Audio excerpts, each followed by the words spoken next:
আহ্বায়ক মোহাম্মদ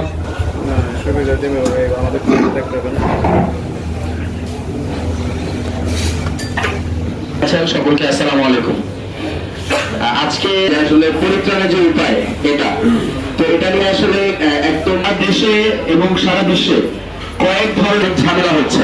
সে আধিপত্য গুলো অনেক সময় রাষ্ট্রীয় হয়, অনেক সময় সামাজিক হয়, অনেক সময় গিয়ে যারা কোনো মাজলুম থাকে অপর পক্ষ তাদের উপর শোষণ চালায়।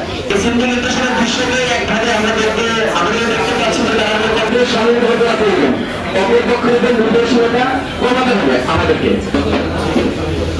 এই পর্যায়ে সংযুক্ত বক্তব্য রাখবেন সমন্বয়ক এনসিপি।